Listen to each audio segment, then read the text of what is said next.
10वां स्कंद 22वां अध्याय चीलहरण। श्री सुखदेव जी कहते हैं, परीक्षित, अब हेमंत ऋतु आई उसके पहले ही महीने में अर्थात मार्गशीर्ष में नंद बाबा के व्रत की तुम्हारी यहाँ कात्यायनी देवी की पूजा व्रत करने लगी। वे केवल हविष्यान ही खाती थी। राजन, वे तुम्हारी कन्याएं पूर्व दिशा का क्षितिज लाल होते होते यमुना जल में स्नान कर लेती और तट पर ही देवी की कामई मूर्ति बनाकर सुगंधित चंदन फूलों के हार, भांत भांत के नैवेद्य, धूप दीप, छोटी बड़ी भेंट की सामग्री, फल और चावल आदि से उनकी पूजा करती। साथ ही हे कात्यायनी, हे महामाये, हे महायोगिनी, हे सबकी एकमात्र स्वामी, आप नंदन श्री कृष्ण को हमारा पति बना दीजिए।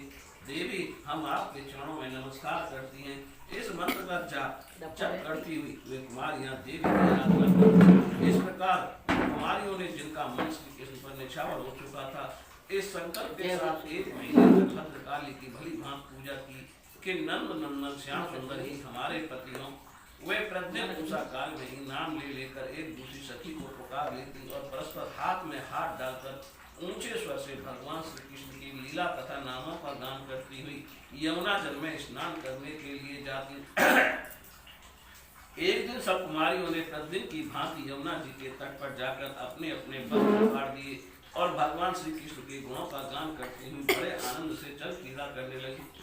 परीक्षित, भगवान श्री कृष्ण संकार योगियों और शंकर आदि योगेश्वरों के भी ईश्वर हैं। उनसे गोपियों की अभिलाषा न रही। वे उनका अभिप्राय जानकर अपने सखा ग्वाल वालों के साथ उन कुमारियों की साधना सफल करने के लिए यमुना तट पर गए। उन्होंने अकेले ही उन गोपियों के सारे वस्त्र उठा लिए और बड़ी फुर्ती से एक कदम के प्रख्य पर चढ़ गए। साक्षी ग्वाल ठटा कर हंसने लगे और स्वयं श्री कृष्ण ने हंसते हुए गोपियों से हंसी की बात कहने लगे। अरे कुमारियों, तुम यहाँ आकर इच्छा हो तो अपने अपने वस्त्र ले जाओ। मैं तुम लोगों से सच सच कहता हूँ, हंसी बिल्कुल नहीं करता। तुम लोग व्रत करते करते दुबली हो गई हो। ये मेरे सखा ग्वाल जानते हैं कि मैंने कभी कोई झूठी बात नहीं कही है। सुंदरियों, तुम्हारी इच्छा हो तो अलग आकर अपने अपने वस्त्र ले लो या सब एक साथ ही आओ, मुझे इसमें कोई आपत्ति नहीं है। भगवान की हंसी मस्करी देखकर गोपियों का हृदय प्रेम से सरोवर हो गया। वे तनिक सपचाकर एक दूसरे की ओर देखने और मुस्कुराने लगी, जल से बाहर नहीं निकली। जब भगवान ने हंसी में यह बात कही, तब उनके विनोद से कुमारियों का चित्त और भी उनकी ओर खिंच गया। वे ठंडे पानी में कंठ तक डूबी हुई थी। उनका शरीर थर थर कांप रहा था। उन्होंने श्री कृष्ण से कहा, प्यारे श्री कृष्ण, तुम ऐसी अनीति मत करो। हम जानते हैं कि तुम नंद बाबा के लाल हो, हमारे प्यारे हो। सारे ब्रजवासी तुम्हारी सराहना करते रहते हैं। देखो, हम जाड़े के मारे ठिठुर रहे हैं। तुम हमें हमारे वस्त्र दे दो।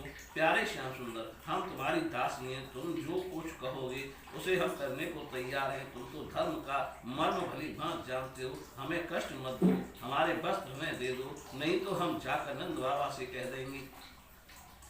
भगवान श्री कृष्ण ने कहा, कुमारियों, तुम्हारी मुस्कान पवित्रता और प्रेम से भरी है। देखो, जब तुम अपने को मेरी दासी स्वीकार करती हो और मेरी आज्ञा का पालन करना चाहती हो तो यहाँ आकर अपने अपने वस्त्र ले लो। परीक्षित, वे कुमारियां ठंड से ठिठुर रही थी, कांप रही थी। भगवान को ऐसी बात सुनकर वे अपने दोनों हाथों से गुप्त अंगों को छिपाकर यमुना जी से बाहर निकली। उस समय ठंड उन्हें बहुत ही सता रही थी। उनके इस शुद्ध भाव से भगवान बहुत ही प्रसन्न हुए। उनको अपने पास आई देखकर उन्होंने गोपियों के वस्त्र अपने कंधे पर रख लिए और बड़ी प्रसन्नता से मुस्कुराते हुए बोले, अरे गोपियों, तुमने जो व्रत लिया था उसे अच्छी तरह निभाया है, इसमें संदेह नहीं। परंतु इस अवस्था में वस्त्रहीन होकर तुमने जल में स्नान किया है। इससे तो जल के अधिष्ठात्र देवता वरुण का तथा यमुना जी का अपराध है। अतः अब इस दोष की शांति के लिए तुम अपने हाथ जोड़कर सिर से लगाओ और उन्हें झुककर प्रणाम करो। तदंतर अपने अपने वस्त्र ले जाओ। भगवान श्री कृष्ण की बात सुनकर उन ब्रज कुमारियों ने ऐसा ही समझा कि वास्तव में वस्त्रहीन होकर स्नान करने से हमारे व्रत में त्रुटि आ गई। अतः उसकी निर्विघ्न पूर्ति के लिए उन्होंने समस्त कर्मों के साक्षी श्री कृष्ण को नमस्कार किया। क्योंकि उन्हें नमस्कार करने से ही सारी त्रुटियों और अपराधों का मार्जन हो जाता है। जब यशोदा नंदन भगवान श्री कृष्ण ने देखा कि सब की सब कुमारियां मेरी आज्ञा के अनुसार प्रणाम कर रही हैं, तब वे बहुत ही प्रसन्न हुए। उनके हृदय में करुणा उमड़ आई और उन्होंने उनके वस्त्र दे दिए। प्रिय परीक्षा, श्री कृष्ण ने कुमारियों से छल भरी बातें की, उनका लज्जा संकोच छुड़ाया, हंसी की और उन्हें कठपुतलियों के समान नचाया, यहाँ तक कि उनके वस्त्र तक हर लिए। फिर भी वे उनसे रुष्ट नहीं हुई।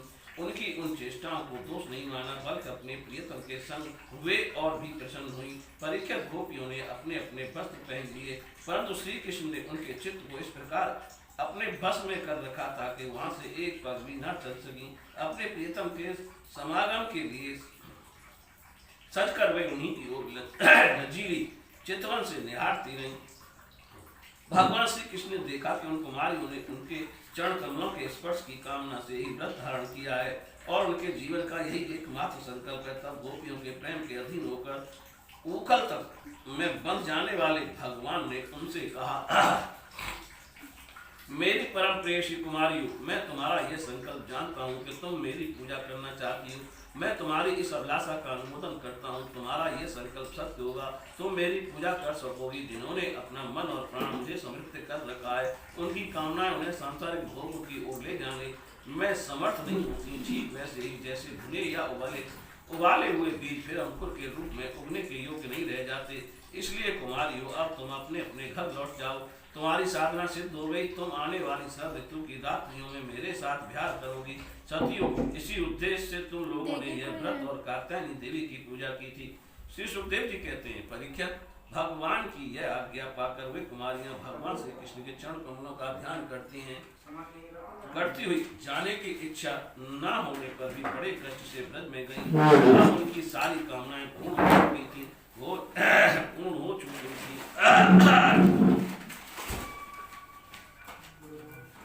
प्रिय परीक्षित, एक दिन भगवान श्री कृष्ण बलराम और ग्वाल बालों के साथ गौर चराते हुए वृंदावन से बहुत दूर निकल गए। ग्रीष्म ऋतु थी, सूर्य की किरणें बहुत ही प्रखर हो रही थी, परंतु घने घने वृक्ष भगवान श्री कृष्ण के ऊपर छत्ते का काम कर रहे थे। भगवान श्री कृष्ण ने वृक्षों को छाया करते थे। इस तो कृष्ण अंशु श्री दामा सुबल अर्जुन विशाल वृषभ तेजस्वी देवव्रत और बरुथप आदि ग्वाल बालों को संबोधन करके कहा, मेरे प्यारे मित्रों, देखो ये वृक्ष कितने भाग्यवान हैं। इनका सारा जीवन केवल दूसरों की भलाई करने के लिए ही है। ये स्वयं तो हवा के झोंके, वर्षा, धूप और पाला सब कुछ सहते हैं, परंतु हम लोगों की उनसे रक्षा करते हैं। मैं कहता हूँ कि इन्हीं का जीवन सबसे श्रेष्ठ है, क्योंकि इनके द्वारा सब प्राणियों को सहारा मिलता है। उनका जीवन निर्वाह होता है। जैसे किसी सज्जन पुरुष के घर से कोई याचक खाली हाथ नहीं लौटता, वैसे ही इन वृक्षों से भी सभी को कुछ न कुछ मिल ही जाता है। ये अपने पत्ते, फूल, फल, छाया, जड़, छाल, लकड़ी, गंध, गोंद, राख, कोयला, अंकुर और कपोलों से भी लोगों की कामना पूर्ण करते हैं। मेरे प्यारे मित्रों, संसार में प्राणी तो बहुत हैं, परंतु उनके जीवन की सफलता इतने में ही है कि जहाँ तक हो सके अपने धन से, विवेक, विचार से, वाणी से, प्राणों से भी ऐसे ही कर्म किए जाएं जिनसे दूसरों की भलाई हो। परीक्षित, दोनों ओर के वृक्ष नई नई कोकिलों, गुच्छों, फल, फूलों और पत्तों से लद रहे थे। उनकी डालियां पृथ्वी तक झुकी हुई थी। इस प्रकार भाषण करते हुए भगवान श्री कृष्ण उन्हीं के पीछे यमुना तट पर निकल आए। राजन यमुना जी का जल बड़ा ही मधुर, शीतल और स्वच्छ था। उन लोगों ने अपने गौ को पिलाया, उसके बाद स्वयं भी जी भरकर स्वाद जल का पान किया। परीक्षित, जिस समय वे यमुना जी के तट पर हरे भरे उपवन में बड़ी स्वतंत्रता से अपनी गौ चरा रहे थे, उसी समय कुछ भूखे ग्वालों ने भगवान श्री कृष्ण और बलराम जी के पास आकर ये बात कही। क्या कही? बोलिए श्री कृष्ण भगवान की जय। नैनाभिराम बलराम, तुम बड़े पराक्रमी हो। हमारे चित्तचोर श्याम सुंदर, तुमने बड़े बड़े दुष्टों का संहार किया है। उन्हीं दुष्टों के समान ये भूख भी हमें सता रही है, अतः हम तुम दोनों इसे भी बुझाने का कोई उपाय करो। श्री सुखदेव जी ने कहा, परीक्षित, जब ग्वाल बालों ने देवकी नंदन भगवान श्री कृष्ण से इस प्रकार प्रार्थना की, तब उन्होंने मथुरा की अपनी भक्त ब्राह्मण पत्नियों पर अनुग्रह करने के लिए यह बात कही। मेरे प्यारे मित्रों, यहाँ से थोड़ी ही दूर पर वेदवाणी ब्राह्मण स्वर्ग की कामना से अग्निरस नाम का यज्ञ कर रहे हैं। तुम उनकी यज्ञशाला में जाओ। या ग्वाल वालों, मेरे भेजने से वहां जाकर तुम लोग मेरे बड़े भाई भगवान श्री बलराम जी का और मेरा नाम लेकर कुछ थोड़ा सा भात भोजन की सामग्री मांग लाओ। जब भगवान ने ऐसी आज्ञा दी तब वाल वाल उन ब्राह्मणों की यज्ञशाला में गए और उनसे भगवान की आज्ञा के अनुसार ही अन्न मांगा। पहले उन्होंने पृथ्वी पर गिरकर दंडवत प्रणाम किया और फिर हाथ जोड़कर कहा, पृथ्वी के मूर्तिमान देवता ब्राह्मणों, आपका कल्याण हो। आपसे निवेदन है कि हम ब्रज के ग्वाले हैं। भगवान श्री कृष्ण बलराम की आज्ञा से हम आपके पास आए। आप हमारी बात सुने। भगवान बलराम और श्री कृष्ण गाय चराते हुए यहाँ से थोड़े ही दूर पर आए हुए हैं। उन्हें इस समय भूख लगी है और वे चाहते हैं कि आप लोग उन्हें थोड़ा सा भात दे दें। ब्राह्मणों, आप धर्म का मर्म जानते हैं। यदि आपकी श्रद्धा हो तो उन भोजनार्थियों के लिए कुछ भात दे दीजिए। सज्जनों, जिस यज्ञ दीक्षा में पशुबल होती है उसमें और स्वत्रामय यज्ञ में दीक्षित पुरुष का अन्न नहीं खाना चाहिए। इसके अतिरिक्त और किसी भी समय किसी भी यज्ञ में दीक्षित पुरुष का भी अन्न खाने में कोई दोष नहीं है। परीक्षित इस प्रकार भगवान के अन्न मांगने की बात सुनकर भी उन ब्राह्मणों ने उस पर कोई ध्यान नहीं दिया। वे चाहते थे स्वर्ग आदि तुच्छ फल और उनके लिए बड़े बड़े कर्मों से उलझे हुए थे। सच पूछो तो वे ब्राह्मण ज्ञान की दृष्टि थे बालक ही, परंतु अपने को बड़ा ज्ञान वर्ग मानते थे। परीक्षित देश काल अनेक प्रकार की सामग्रियां भिन्न भिन्न कर्मों के विनियुक्त मंत्र अनुष्ठान की पद्धति ब्रह्मा आदि यज्ञ कराने वाले अग्नि देवता यजमान यज्ञ और धर्म इन सब रूपों में एकमात्र भगवान ही प्रकट हो रहे हैं। वे ही इंद्रातीत पर ब्रह्म भगवान श्री कृष्ण स्वयं ग्वाल बालों के द्वारा भात मांग रहे हैं। परंतु इन रूपों ने जो अपने को शरीर ही मान बैठे हैं, भगवान भी एक साधारण मनुष्य ही माना और उनका सम्मान नहीं किया। परीक्षित जब उन ब्राह्मणों ने हाँ या ना कुछ नहीं कहा तब ग्वाल वालों की आशा टूट गई। वे लौट आए और वहां की सब बात उन्होंने श्री कृष्ण तथा बलराम से कह दी। उनकी बात सुनकर सारे जगत के स्वामी भगवान श्री कृष्ण हंसने लगे। उन्होंने ग्वाल वालों को समझाया, संसार में असफलता तो बार बार होती है, उससे निराश नहीं होना चाहिए। बार बार प्रयत्न करते रहने से सफलता मिल ही जाती है। फिर उनसे कहा, मेरे प्यारे ग्वाल वालों, इस बार तुम लोग उनकी पत्नियों के पास जाओ और उनसे कहो कि राम और श्याम यहाँ आए हैं। तुम जितना चाहोगे उतना भोजन वे तुम्हें देंगी। वे मुझसे बड़ा प्रेम करती हैं, उनका मन सदा सर्वदा मुझ में लगा रहता है। अब की बार ग्वाल वाल पत्नीशाला में गए। वहां जाकर देखा तो ब्राह्मणों की पत्नियां सुंदर सुंदर वस्त्र और गहनों से सज धज कर बैठी हैं। उन्होंने द्विज पत्नियों को प्रणाम करके बड़ी नम्रता से यह बात कही, आप विप्र पत्नियों को हम नमस्कार करते हैं, आप कृपा करके हमारी बात सुने। भगवान श्री कृष्ण यहाँ से थोड़ी ही दूर पर आए हुए हैं और उन्होंने ही हमें आपके पास भेजा है। वे ग्वाल वाल और बलराम जी के साथ गाय चराते हुए इधर उधर दूर आ गए हैं। इस समय उन्हें और उनके साथियों को भूख लगी है, आप उनके लिए कुछ भोजन दे दें। परीक्षित वे ब्राह्मणियां बहुत दिनों से भगवान की मनोहर लीलाएं सुनती थी।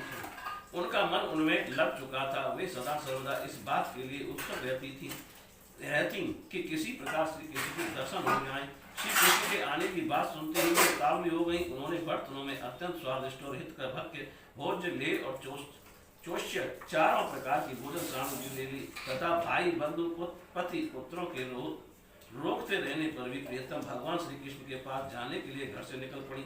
ठीक वैसे ही जैसी नदियां समुद्र के लिए क्यों ना हो, ना जाने कितने दिनों से पवित्र भगवान श्री कृष्ण के गुण लीला सौंदर्य और माधुर्य आदि का वर्णन सुनकर उन्होंने उनके चरणों पर अपना हृदय निछावर कर दिया था। ब्राह्मण पत्नियों ने जाकर देखा कि यमुना के तट पर नए नए कोपलों के शोभायमान अशोक वन में ग्वाल वालों से घिरे हुए बलराम जी के साथ श्री कृष्ण इधर उधर घूम रहे हैं।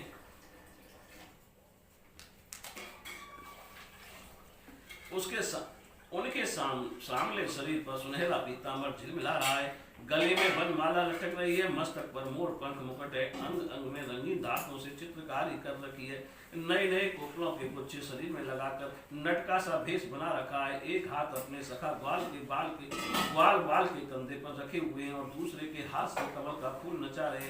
कानों में कमल के कुंडल हैं, कपोलों पर घुंघराली अलके लटक रही हैं और मुख कमल मंद मंद मुस्कान की रेखा से प्रफुल्लित हो रहा है।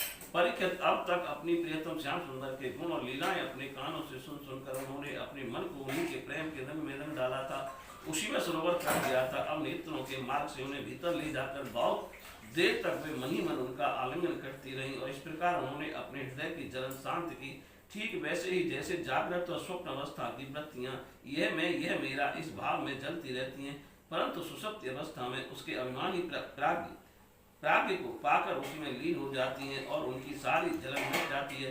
प्रिय परीक्षित, भगवान सबके हृदय की बात जानते हैं, सबकी बुद्धियों के साक्षी हैं। उन्होंने जब देखा कि वे ब्राह्मण पत्नियां अपने भाई बंधु और पति पुत्रों के रोकने पर भी सब सगे संबंधियों और विषयों की आशा छोड़कर केवल मेरे दर्शन की लालसा से ही मेरे पास आई हैं, तब उन्होंने उनसे कहा, उस समय उनके मुखारबिंद पर हास्य की तरह में अठखेलियां कर रही थी। भगवान ने कहा, महाभाग्यवती देवियों, तुम्हारा स्वागत है, आओ बैठो, कहो हम तुम्हारा क्या स्वागत करें। तुम लोग हमारे दर्शन की इच्छा से यहाँ आई हो। यह तुम्हारे जैसे प्रेम पूर्ण हृदय वालों के योग्य ही है, इसमें संदेह नहीं है।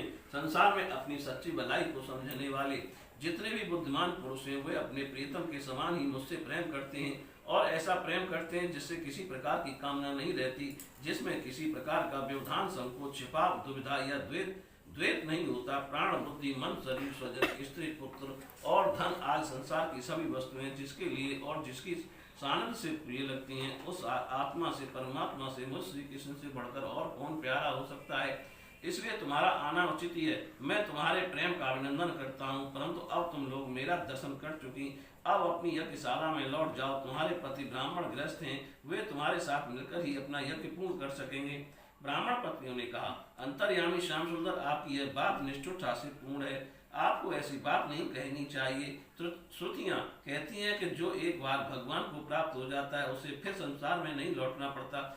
आप अपनी ये वेद वाणी सत्य कीजिए। हम अपने समस्त सगे संबंधियों की आज्ञा का उल्लंघन करके आपके चरणों में इसलिए आई हैं कि आपके चरणों से गिरी हुई तुलसी की माला अपने केशों में धारण करें। स्वामी, अब हमारे पति पुत्र, माता पिता, भाई बंधु और स्वजन संबंधी हमें स्वीकार नहीं करेंगे, फिर दूसरों की तो बात ही क्या। वीर शिरोमणे, अब हम आपके चरणों में आ पड़ी हैं, हमें और किसी का सहारा नहीं है, इसलिए अब हमें दूसरों की शरण में न जाना पड़े, ऐसी व्यवस्था कीजिए। भगवान श्री कृष्ण ने कहा, देवियों, तुम्हारे पति पुत्र, माता पिता, भाई बंधु कोई भी तुम्हारा तिरस्कार नहीं करेंगे, उनकी तो बात ही क्या, सारा संसार तुम्हारा सम्मान करेगा। इसका कारण है अब तुम मेरी हो गई हो, मुझसे युक्त हो गई हो। देखो ना, ये देवता मेरी बात का अनुमोदन कर रहे हैं। देवियों, संसार में मेरा अंग संग ही मनुष्यों में मेरी प्रीति या अनुराग का कारण नहीं है, इसलिए तुम जाओ, अपना मन मुझ में लगा दो, तुम्हें बहुत शीघ्र मेरी प्राप्ति हो जाएगी। श्री सुखदेव जी कहते हैं, परीक्षित, जब भगवान ने इस प्रकार कहा तो तब वे ब्राह्मण पत्नियां यज्ञशाला में लौट गईं। उन ब्राह्मणों ने अपनी स्त्रियों में तनिक भी दूर दृष्टि नहीं की, उनके साथ मिलकर अपना यज्ञ पूरा किया। उन स्त्रियों में से एक को आने के समय ही उसके पति ने बलपूर्वक रोक लिया था। इस पर ब्राह्मण पत्नी ने भगवान के वैसे ही स्वरूप का ध्यान किया जैसा कि बहुत दिनों से सुन रखा था। जब उसका ध्यान जम गया, तब मनी उल्लंघन करके उसने कर्म के द्वारा बने हुए अपने शरीर को छोड़ दिया। तो में दिव्य शरीर से उसने भगवान की सानिध्य प्राप्त कर ली। इधर भगवान श्री कृष्ण ने ब्राह्मणियों के लाए हुए उस 4 प्रकार के अन्न से पहले बाल वालों को भोजन कराया, फिर उन्होंने स्वयं भी भोजन किया। परीक्षित, इस प्रकार लीला मनुष्य भगवान श्री कृष्ण ने मनुष्य की सी लीला की और अपनी सौंदर्य माधुर वाणी तथा कर्मों से गौर बाल बाल गोपियों को आनंदित किया और स्वयं भी उनके अलौकिक प्रेम रस का आस्वादन करके आनंदित हुए। परीक्षित, इधर जब ब्राह्मणों को यह मालूम हुआ कि श्री कृष्ण तो स्वयं भगवान है, तब उन्हें बड़ा पछतावा हुआ। वे सोचने लगे कि जगदीश्वर भगवान श्री कृष्ण और बलराम की आज्ञा का उल्लंघन करके हमने बड़ा भारी अपराध किया है। वे तो मनुष्य की सी लीला करते हुए भी परमेश्वर ही है। तब जब उन्होंने देखा कि हमारी पत्नियों के हृदय में तो भगवान का अलौकिक प्रेम है और हम लोग उससे बिल्कुल जीते हैं, तब वे पछता कर अपनी निंदा करने लगे। वे कहने लगे, हाय, हम भगवान श्री कृष्ण से विमुख हैं, बड़े ऊंचे कुल में हमारा जन्म हुआ, गायत्री ग्रहण करके हम दुजाति हुए, वेदाध्ययन करके हमने बड़े बड़े यज्ञ किए, परंतु वह सब किस काम का? धिक्कार है, हमारी विद्या व्यर्थ गई, हमारे व्रत बुरे सिद्ध हुए, हमारी इस भव्यता को धिक्कार है। ऊंचे वंश में जन्म लेना, कर्म कांड में निपुण होना किसी काम न आया, इन्हें बार बार धिक्कार है। निश्चय ही भगवान की माया बड़े बड़े योगियों को भी मोहित कर लेती है, तभी तो हम कहलाते हैं मनुष्यों के गुरु और ब्राह्मण, परंतु अपने सच्चे स्वार्थ और परमार्थ के विषय में बिल्कुल भूले हुए हैं। कितने आश्चर्य की बात है, देखो तो सही, यद्यपि ये स्त्रियां हैं तथापि जगत गुरु भगवान श्री कृष्ण का कितना अगाध प्रेम है, अखंड अनुराग है। उसी से इन्होंने गृहस्थी की, वह बहुत बड़ी फांसी भी काट डाली जो मृत्यु के साथ भी नहीं कटती। इनके ना तो दुजाति के योग यज्ञोपवीत आदि संस्कार हुए हैं और ना तो इन्होंने गुरुकुल में ही निवास किया है। ना इन्होंने तपस्या की और ना तो आत्मा के संबंध में कुछ विवेक विचार किया है। इनकी बात तो दूर रही, इनमें ना तो पूरी पवित्रता है और ना शुभ कर्म ही। फिर भी समस्त योगेश्वर के ईश्वर पुण्य कीर्ति भगवान श्री कृष्ण के चरणों में इनका दृढ़ प्रेम है। और हमने अपने संस्कार किए, गुरुकुल में निवास किया, तपस्या की, आत्मानुसंधान किया है, पवित्रता का निर्वाह किया तथा अच्छे अच्छे कर्म किए हैं, फिर भी भगवान के चरणों में हमारा प्रेम नहीं है। सच्ची बात यह है कि हम लोग गृहस्थी के काम धंधों में मतवाले हो गए थे, अपनी भलाई और बुराई को बिल्कुल भूल गए थे। अहो भगवान की कितनी कृपा है। भक्त वत्सल प्रभु ने ग्वाल वालों को भेजकर उनके वचनों से हमें चेतावनी दी, अपनी याद दिलाई। भगवान स्वयं पूर्ण काम है और केवल मोक्ष पर्यंत जितनी भी कामनाएं होती हैं उनको पूर्ण करने वाले हैं। यदि हमें सचेत नहीं करना होता तो उनका हम शरीर के क्षुद्र जीवों से प्रयोजन ही क्या हो सकता था। अवश्य उन्होंने इसी उद्देश्य से मांगने का बहाना बनाया, अन्यथा उन्हें मांगने की भला क्या आवश्यकता थी। स्वयं लक्ष्मी उन सब देवताओं को छोड़कर अपनी चंचलता, गर्व आदि दोषों का त्याग कर केवल एक बार उनके चरण कमलों का स्पर्श पाने के लिए सेवा करती रहती है। वही प्रभु किसी से भोजन की याचना करें, यह लोगों को मोहित करने के लिए नहीं तो और क्या है।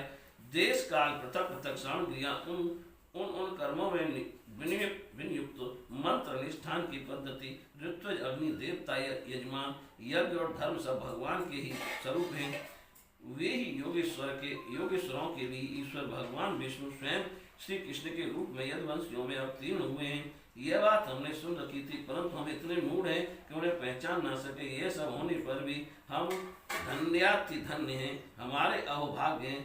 तभी तो वह हमें वैसी पत्नियां प्राप्त हुई हैं। उनकी भक्ति से हमारी बुद्धि भी भगवान श्री कृष्ण के अविचल प्रेम से युक्त हो गई है।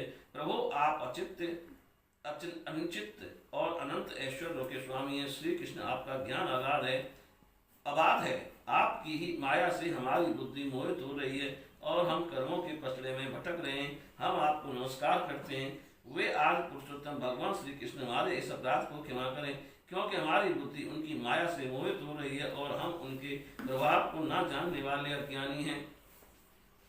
परीक्षित, उन ब्राह्मणों ने श्री कृष्ण का तिरस्कार किया था, अतः उन्हें अपने अपराध की स्मृति से बड़ा पश्चाताप हुआ और उनके हृदय में श्री कृष्ण बलराम के दर्शन की इच्छा भी हुई, परंतु कंस के डर के मारे हुए उनका दर्शन करने ना जा सके। बोलिए श्री कृष्ण भगवान की जय।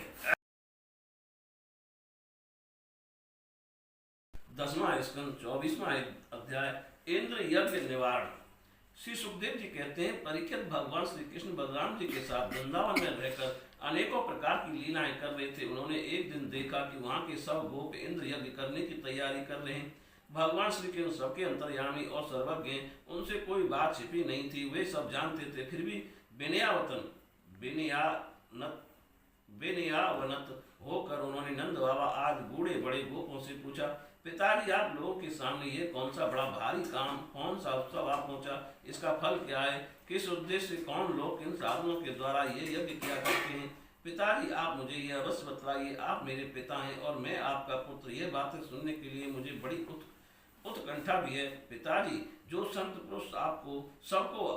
पुरुष सबको अपनी आत्मा मानते हैं, जिनकी दृष्टि में अपने और पराये का भेद नहीं है, जिनका ना कोई मित्र है, ना शत्रु, ना उदासीन, उनके पास छिपाने की कोई बात होती ही नहीं। परंतु यदि ऐसी स्थिति ना हो तो रहस्य की बात शत्रु की भांति उदासीन से भी नहीं कहनी चाहिए। मित्र तो अपने समान ही कहा गया है, इसलिए उससे कोई बात छिपाई नहीं जाती। यह संसारी मनुष्य सब समझे बेसमझे अनेकों प्रकार के कर्मों का अनुष्ठान करता है। उनमें से समझ बूझ कर करने वाले पुरुषों के कर्म जैसे सफल होते हैं, वैसे बेसमझे नहीं। अतः इस समय आप लोग जो क्रिया योग करने जा रहे हैं वह सुहृदों के साथ विचित शास्त्र सम्मत है अथवा लौकिक ही है। मैं ये सब जानना चाहता हूँ कि आप कृपा करके स्पष्ट रूप से बतलाइए। नंद बाबा ने कहा, बेटा, भगवान इंद्र वर्षा करने वाले मेघों के स्वामी हैं। ये मेघ उन्हीं के अपने रूप हैं। समस्त प्राणियों को तृप्त करने वाला एवं जीवन दान करने वाला जल बरसाते हैं।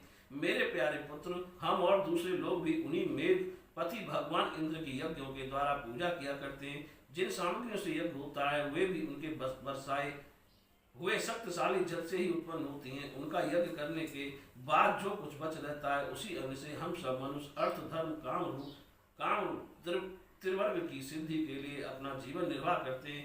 मनुष्यों के खेती आज प्रयत्नों के फल देने वाले इंद्र ही हैं। ये धर्म हमारी कुल परंपरा से चला आया है। जो मनुष्य काम, लोभ, भय अथवा द्वेष ऐसे परंपरागत धर्म को छोड़ देता है उसका कभी मंगल नहीं होता। श्री सुखदेव जी कहते हैं, परीक्षित, ब्रह्मा शंकर आदि के भी शासन करने वाले केशव भगवान ने नंद बाबा और दूसरे ब्रजवासियों को की बात सुनकर इंद्र को क्रोध दिलाने के लिए अपने पिता नंद बाबा से कहा। श्री भगवान ने कहा, पिताजी, प्राणी अपने कर्म के अनुसार ही पैदा होता और कर्म से ही मर जाता है। उसे उसके कर्म के अनुसार ही सुख, दुख, भय और मंगल के निमित्तों की प्राप्ति होती है। यदि कर्मों को ही सब कुछ न मानकर उनसे भिन्न जीवों के कर्म का फल देने वाला ईश्वर माना भी जाए तो वह कर्म करने वालों को ही उसके कर्म के अनुसार फल दे सकता है। कर्म ना करने वालों पर उसकी प्रभुता नहीं चल सकती। जब सभी प्राणी अपने अपने कर्मों का ही फल भोग रहे हैं तब हमें इंद्र की क्या आवश्यकता है। पिताजी, जब वे पूर्व संस्कार के अनुसार प्राप्त होने वाले मनुष्यों के कर्म फल को बदल ही नहीं सकते तब उनसे प्रयोजन। मनुष्य अपने स्वभाव पूर्व संस्कार के अधीन है, वह उसी का अनुसरण करता है। यहाँ तक कि देवता, असुर, मनुष्य आदि को लिए हुए ये सारा जगत स्वभाव में ही स्थित है। जीव अपने कर्मों के अनुसार उत्तम और अधम शरीरों को ग्रहण करता और छोड़ता रहता है। अपने कर्मों के अनुसार ही यह शत्रु है, यह मित्र है, यह उदासीन है, ऐसा व्यवहार करता है। कहाँ तक कहूँ, कर्म ही गुरु है और कर्म ही ईश्वर। इसलिए पिताजी, मनुष्य को चाहिए कि पूर्व संस्कारों के अनुसार अपने वर्ण तथा आश्रम के अनुकूल धर्मों का पालन करता हुआ कर्म का ही आदर करें। जिसके द्वारा मनुष्य की जीविका सुगमता से चलती है वही उसका इष्टदेव होता है। जैसे अपने विवाहित पति को छोड़कर जार पति का सेवन करने वाली व्यभिचारिणी स्त्री कभी शांति लाभ नहीं करती, वैसे ही जो मनुष्य अपनी आजीविका चलाने वाले एक देवता को छोड़कर किसी दूसरे की उपासना करते हैं उससे उन्हें कभी सुख नहीं मिलता।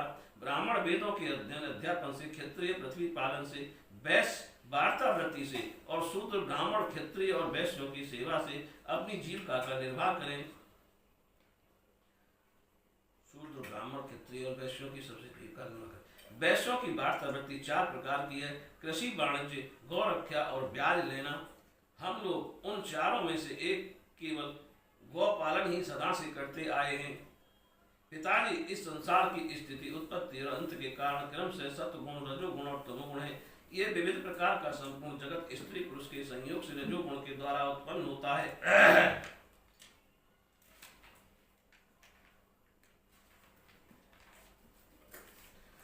उसी रजोगुण की प्रेरणा मेघगण सब कहीं जल बरसाते, उसी से अन्न और अन्न से ही सब जीवों की जीविका चलती है। इसमें भला इंद्र का क्या लेना देना है, वह भला क्या कर सकता है। पिताजी, ना तो हमारे पास किसी देश का राज है और ना बड़े बड़े नगर ही हमारे अधीन है। हमारे पास गांव या घर भी नहीं है। हम तो सदा के वनवासी हैं। वन और पहाड़ी हमारे घर हैं। इसलिए हम लोग गौ, ब्राह्मण और गिरिराज का यजन करने की तैयारी करें। इंद्र यज्ञ के लिए जो सामग्रियां इकट्ठी की गई हैं उन्हीं से इस यज्ञ का अनुष्ठान होने दें। अनेकों प्रकार के पकवान, खीर, हलवा, पुआ, पूरी आज से लेकर मूंग की दाल तक बनाई जाए। ब्रज का सारा दूध एकत्र कर लिया जाए। वेदवादी ब्राह्मणों के द्वारा भली मात हवन करवाया जाए तथा उन्हें अनेकों प्रकार के अन्य गौएं और दक्षिणा दी जाए। और भी चांडाल, पतित तथा कुत्तों तक को यथा योग्य वस्त्र देकर गायों को चारा दिया जाए और फिर गिरिराज को भोग लगाया जाए। इसके बाद खूब प्रसाद खा पीकर सुंदर सुंदर वस्त्र पहनकर गहनों से सजा लिया जाए और चंदन लगाकर गौ, ब्राह्मण, अग्नि तथा गिरिराज गोवर्धन की प्रदक्षिणा की जाए। पिताजी, मेरी तो ऐसी ही सम्मति है।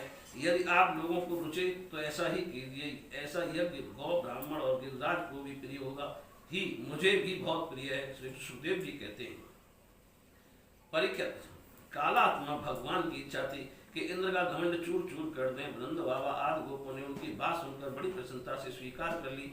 भगवान श्री कृष्ण ने जिस प्रकार यज्ञ करने को कहा था वैसा ही यज्ञ उन्होंने प्रारंभ किया।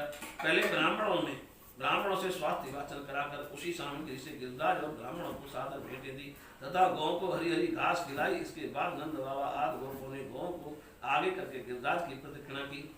ब्राह्मणों का आशीर्वाद प्राप्त करके वे और गोपियां भली भांत श्रृंगार करके और बैलों से जुती हुई गाड़ियों पर सवार होकर भगवान श्री कृष्ण की लीलाओं का गान करती हुई गिरिराज की परिक्रमा करने लगी। भगवान श्री कृष्ण गोपों को विश्वास दिलाने के लिए गिरिराज के ऊपर एक दूसरा विशाल शरीर धारण करके प्रकट हो गए तथा मैं गिरिराज हूँ इस प्रकार कहते हुए सारी सामग्री आरोपने लगे। भगवान श्री कृष्ण ने अपने उस स्वरूप को दूसरे ब्रजवासियों के साथ स्वयं भी प्रणाम किया और कहने लगे, देखो कैसे आश्चर्य, गिरिराज ने साक्षात प्रकट होकर हम पर कृपा की है। ये चाहे जैसा रूप धारण कर सकते हैं। जो वनवासी जीव इनका निरादर करते हैं उन्हें ये नष्ट कर डालते हैं। आओ अपना और गौ का कल्याण करने के लिए इन गिरिराज को हम नमस्कार करें। इस प्रकार भगवान श्री कृष्ण की प्रेरणा से नंद बाबा आप बड़े गोपों ने गिरिराज को गौ और ब्राह्मणों का विध पूर्वक पूजन किया तथा फिर श्री कृष्ण के साथ सब ब्रज में लौट आए। बोलिए श्री कृष्ण भगवान की जय। गोवर्धन धारण इसका सुखदेव जी कहते हैं, परीक्षा जब इंद्र को पता लगा कि मेरी पूजा बंद कर दी गई तब वे नंद बाबा आदि गोपों पर बहुत ही क्रोधित हुए। परंतु उनके क्रोध करने से होता क्या, उन गोपों के रक्षक तो स्वयं भगवान श्री कृष्ण थे। इंद्र को अपने पद का बड़ा घमंड था। वे समझते थे कि मैं ही त्रिलोकी का ईश्वर हूँ। उन्होंने क्रोध से तिल मिलाकर क्लेर करने वाले मेघों के सावर्तक नामक गण को ब्रज पर चढ़ाई करने की आज्ञा दी और कहा, ओ इन जंगली ग्वालों को इतना घमंड, सचमुच यह धन का ही नशा है। भला देखो तो सही, एक साधारण मनुष्य कृष्ण के बल पर उन्होंने मुझ देवराज का अपमान कर डाला। जैसे पृथ्वी पर बहुत से मंद बुद्धि पुरुष सागर से पार जाने के सच्चे साधन ब्रह्म विद्या को तो छोड़ देते हैं और नाम मात्र की टूटी हुई नाव से कर्ममय यज्ञों से इस घोर संसार सागर को पार करना चाहते हैं। कृष्ण बकवादी, नादान, अभिमानी और मूर्ख होने पर भी अपने को बहुत बड़ा ज्ञानी समझता है। वह स्वयं मृत्यु का ग्रास है, फिर भी उसी का सहारा लेकर इन अहीरों ने मेरी अवहेलना की है। एक तो ये यूं ही धन के नशे में चूर हो रहे थे, दूसरे कृष्ण ने इनको और बढ़ावा दे दिया। अब तुम लोग जाकर इनके इस धन के घमंड और हेकड़ी को धूल में मिला दो तथा इनके पशुओं का संहार कर डालो। मैं भी तुम्हारे पीछे पीछे ऐरावत हाथी पर चढ़कर नंद के ब्रज का नाश करने के लिए महापराक्रमी मद गुणों के साथ आता हूँ। श्री सुखदेव जी कहते हैं, परीक्षित इंद्र ने इस प्रकार प्रलय के मेघों को आज्ञा दी और उनके बंधन खोल दिए। अब वे बड़े वेग से नंद बाबा के ब्रज पर चढ़ाए और मूसलाधार पानी बरसाकर सारे ब्रज को पीड़ित करने लगे। चारों ओर बिजलियां चमकने लगी, बादल आपस में टकरा कर कड़कने लगे और प्रचंड आंधी की प्रेरणा से वे बड़े बड़े ओले बरसाने लगे। इस प्रकार जब दल के दल बादल बार बार आकर खंबे के समान मोटी मोटी धाराएं गिराने लगे तब भूमि का कोना कोना पानी से भर गया और कहाँ नीचा है कहाँ ऊंचा है इसका पता चलना कठिन हो गया।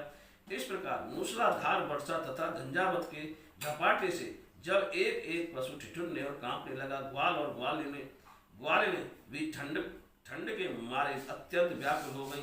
तब वे सब के सब भगवान श्री कृष्ण की शरण में आए। मूसलाधार वर्षा से सताए जाने के कारण सबने अपने अपने सिर और बच्चों को निहुक कर अपने शरीर के नीचे छिपा लिया था और वे कांपते कांपते भगवान की शरण में पहुंचे और बोले, प्यारे श्री कृष्ण तुम बड़े भाग्यवान हो। अब तो कृष्ण केवल तुम्हारे ही भाग्य से हमारी रक्षा होगी। प्रभु इस सारे गोकुल के एकमात्र स्वामी एकमात्र रक्षक तुम ही हो। भक्त वत्सल इंद्र के क्रोध से अब तुम ही हमारी रक्षा कर सकते हो। भगवान ने देखा कि वर्षा और उलों की मार से पीड़ित होकर सब बेहोश हो रहे। वे समझ गए ये सारी करतूत इंद्र की है और उन्होंने ही क्रोध बस ऐसा किया है। वे मन ही मन कहने लगे, हमने इंद्र का यज्ञ भंग कर दिया है। इसी से ब्रज का नाश करने के लिए बिना मृत्यु के ही ये प्रचंड वायु और उलों के साथ घनघोर वर्षा कर रहे हैं। अच्छा, मैं अपनी योग माया से इसका भली भांत जवाब दूंगा। ये मूर्खतावश अपने को लोकपाल मानते हैं। इनके ऐश्वर्य और धन का घमंड तथा ज्ञान में चूर चूर कर दूंगा। देवता लोग तो सत्य प्रधान होते हैं, इनमें अपने ऐश्वर्य और पद का अभिमान न होना चाहिए। अतः यह उचित ही है कि इन सत्गुण से दुष्ट देवताओं का मैं मान भंग कर दूं। इससे अंत में उन्हें शांति ही मिलेगी। यह सारा ब्रज मेरे आश्रित है, मेरे द्वारा स्वीकृत है और एकमात्र मैं ही इसका रक्षक हूँ। अतः मैं अपनी योग माया से इसकी रक्षा करूंगा। संतों की रक्षा करना तो मेरा व्रत ही है। अब उसके पालन का अवसर आ पहुंचा। इस प्रकार कहकर भगवान श्री कृष्ण ने खेल में ही एक ही हाथ से गिरदार गोवर्धन को उखाड़ लिया और जैसे छोटे छोटे बालक बरसाती छत्ते के पुष्प को उखाड़ कर हाथ में रख लेते हैं, वैसे ही इन्होंने उस पर्वत को धारण कर लिया। बोलिए गोवर्धन महाराज की जय। तुम लोग अपनी गौ और सब सामग्रियों के साथ इस पर्वत के गड्ढे में आकर आराम से बैठ जाओ। देखो तुम लोग ऐसी शंका न करना कि मेरे हाथ से यह पर्वत गिर पड़ेगा। तुम लोग तनक भी मत डरो। इस आंधी पानी के तट से तुम्हें बचाने के लिए ही मैंने यह युक्ति रची है। जब भगवान श्री कृष्ण ने इस प्रकार सबको आश्वासन दिया, ढांढस बंधाया तब सब के सब ग्वाल अपने अपने गोधन, छकड़ों, आश्रितों, पुरोहितों और व्रतों को अपने अपने साथ लेकर सुविधि के अनुसार गोवर्धन के गड्ढे में आ घुसे।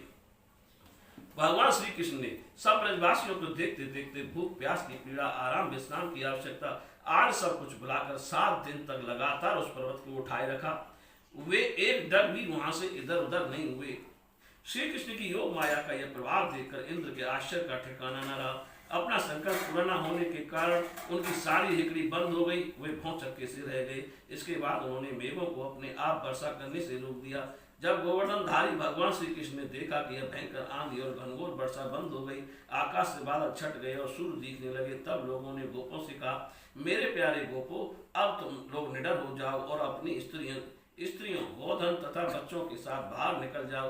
देखो कि अब आंधी पानी बंद हो गया तथा नदियों का पानी भी उतर गया। भगवान की ऐसी आज्ञा पाकर अपने अपने गोधन, स्त्री, बच्चों और बूढ़ों को साथ ले तथा अपनी सामग्री छकड़ों पर लाद कर धीरे धीरे सब लोग बाहर निकल आए।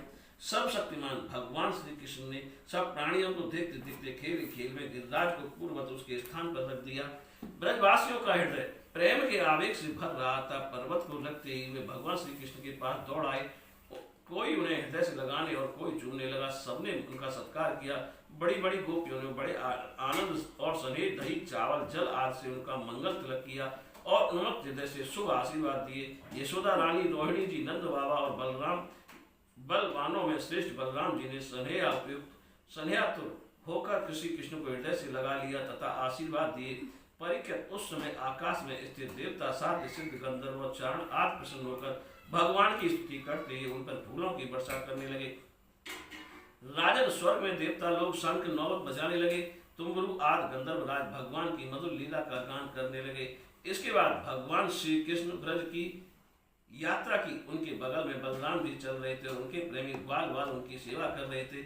उनके साथ ही प्रेममयी गोपियां भी अपने हृदय को आकर्षित करने वाले, उसमें प्रेम जगाने वाले भगवान की गोवर्धन धारण आदि लीलाओं का गान करती हुई बड़े आनंद से ब्रज में लौट आई। बोलिए श्री कृष्ण भगवान की जय। श्री सुखदेव जी कहते हैं, परीक्षित ब्रज के गोप भगवान श्री कृष्ण के ऐसे अलौकिक कर्म देखकर बड़े आश्चर्य में पड़ गए। उन्हें भगवान की अनंत शक्ति का तो पता था नहीं। वो इकट्ठे होकर आपस में इस प्रकार कहने लगे, इस बालक के ये कर्म बड़े अलौकिक हैं। इसका हमारे जैसे गंवार ग्रामीणों में जन्म लेना तो इसके लिए बड़ी बड़ी निंदा की बात है। ये भला कैसे उचित हो सकता है। जैसे गजराज कोई कमल उखाड़कर उसे ऊपर उठा ले और धारण करे, वैसे ही इस नन्हे से 7 वर्ष के बालक ने एक ही हाथ में गिरिराज गोवर्धन को उखाड़ लिया और खेल खेल में 7 दिनों तक उठाए रखा। ये साधारण मनुष्य के लिए भला कैसे संभव है। जब ये नन्हा सा बालक था उस समय बड़ी भयंकर राक्षसी पूतना आई और उसने आंख बंद किए ही उसका स्वप्न तो पिया ही प्राण भी पी डाले। ठीक वैसे ही जैसे काल शरीर को आयु को निकल जाता है। जिस समय ये केवल 3 महीने का था और छकड़े नीचे सोकर रो रहा था, उस समय रोते रोते इसने ऐसा पांव उछाला कि उसकी ठोकर से वह बड़ा भारी छकड़ा उलट कर गिर पड़ा। उस समय तो यह 1 ही वर्ष का था जब दैत्य बवंडर के रूप में इसे बैठे बैठे आकाश में उड़ा ले गया। तुम सब जानते ही हो कि इसने उस तृणावर्त दैत्य को गला घोंट कर मार डाला। उस दिन की बात तो सभी जानते हैं कि माखन चोरी करने पर यशोदा रानी ने इसे उंगल से बांध दिया था। ये घुटनों के बल बकैयां खींचते खींचते उन दोनों विशाल अर्जुन रक्षकों के बीच में निकल गया और उन्हें उखाड़ ही डाला। जब ये ग्वाल और बलराम जी के साथ बछड़ों को चराने के लिए वन में गया था, उस समय इसको मार डालने के लिए एक दैत्य बगुले के रूप में आया। इसने दोनों हाथों से उसके दोनों ठोर पकड़कर उसे तिनके की तरह चीर डाला। जिस समय इसको मार डालने की इच्छा से एक दैत्य बछड़े के रूप में बछड़ों के झुंड में घुस गया था, उस समय इसने उस दैत्य को खेल में मार डाला और इसे कैथड़े के पेड़ों पर पटक कर उन पेड़ों को भी गिरा दिया। इसने बलराम जी के साथ मिलकर गधे के रूप में रहने वाले दयनकासुर तथा उसके भाई बंधुओं को मार डाला और एक पके हुए फलों से पूर्ण तालवन को सबके लिए उपयोगी और मंगलमय बना दिया। इसी ने बलशाली बलराम जी के द्वारा क्रूर प्रलंबासुर को मरवा डाला तथा दावानल से गौ और ग्वाल वालों को उबार लिया। यमुना जल में रहने वाला कालिया नाग कितना विषैला था, परंतु इसने उसका भी मान वर्तन कर उसे बलपूर्वक तह से निकाल दिया और यमुना जी का जल सदा के लिए विष रहित अमृत में बना दिया। नंद जी, हम ये भी देखते हैं कि तुम्हारे इस सांवले बालक पर हम सभी ब्रजवासियों का अनंत प्रेम है और इसका भी हम पर स्वाभाविक ही स्नेह है। क्या आप बतला सकते हैं कि इसका क्या कारण है? भला कहाँ तो ये 7 वर्ष का नन्हा सा बालक और कहाँ इतने बड़े गिरिराज को 7 दिनों तक उठाए रखना? ब्रजराज, इसी से तो तुम्हारे पुत्र के संबंध में हमें बड़ी शंका हो रही है। नंद बाबा ने कहा, गोपो, तुम लोग सावधान होकर मेरी बात सुनो। मेरे बालक के विषय में तुम्हारी शंका दूर हो जाए, क्योंकि महर्षि गर्ग ने इस बालक को देखकर इसके विषय में ऐसा ही कहा था। तुम्हारा ये बालक प्रत्येक युग में शरीर ग्रहण करता है। विभिन्न युगों में इसने श्वेत, रक्त और पीत ये भिन्न भिन्न रंग स्वीकार किए थे। इस बार यह कृष्णवर्त हुआ। नंद जी, यह तुम्हारा पुत्र पहले कहीं वसुदेव के घर में भी पैदा हुआ था, इसलिए इस रहस्य को जानने वाले लोग इसका नाम श्रीमान वासुदेव है ऐसा कहते हैं। तुम्हारे पुत्र के गुण और कर्मों के अनुरूप और भी बहुत से नाम हैं तथा बहुत से रूप हैं। मैं उन नामों को जानता हूँ, परंतु संसार के साधारण लोग नहीं जानते। यह तुम लोगों का परम कल्याण करेगा। समस्त गोप और गौओं को यह बहुत ही आनंदित करेगा। इसकी सहायता से तुम लोग बड़ी बड़ी विपत्तियों को बड़ी सुगमता से पार कर लोगे। ब्रजराज, पूर्व काल में एक बार पृथ्वी में कोई राजा नहीं रह गया था। डाकुओं ने चारों ओर लूट खसूट मचा रखी थी। तब तुम्हारे इसी पुत्र ने सज्जन पुरुषों की रक्षा की और इसने बल पाकर उन लोगों ने लुटेरों पर विजय प्राप्त की।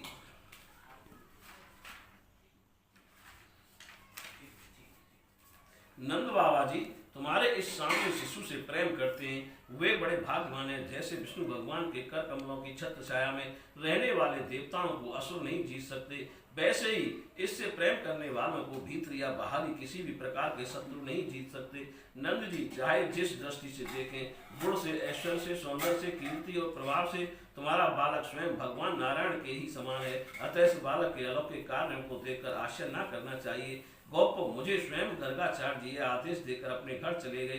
तब से मैं अलौकिक परम सुखद कर्म करने वाले इस बालक को भगवान नारायण का ही अंश मानता हूँ।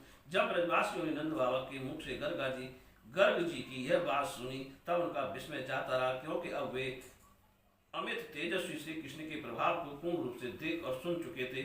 आनंद में भरकर उन्होंने नंद बाबा श्री कृष्ण की भूरी भूरी प्रशंसा की। जिस समय अपना यज्ञ भंग हो जाने के कारण इंद्र क्रोध के मारे आग बबूला हो गए थे और मूसलाधार वर्षा करने लगे थे, उस समय वज्रपात, ओलों की बौछार और प्रचंड आंधी से स्त्री पशु ग्वाले अत्यंत पीड़ित हो गए थे। अपनी शरण में रहने वाले ब्रजवासियों की यह दशा देखकर भगवान का हृदय करुणा से भर आया, परंतु फिर एक नई लीला करने के लिए विचार से वे तुरंत ही मुस्कुराने लगे। जैसे कोई नन्हा सा निर्बल बालक खेल खेल में बरसाती छत्ते का पुष्प उखाड़ ले, वैसे ही उन्होंने एक हाथ से गिरिराज गोवर्धन को उखाड़ कर धारण कर लिया और सारे ब्रज की रक्षा की। इंद्र का मद चूर करने वाले वे ही भगवान गोविंद हम पर प्रसन्न हो। बोलिए श्री कृष्ण भगवान की जय।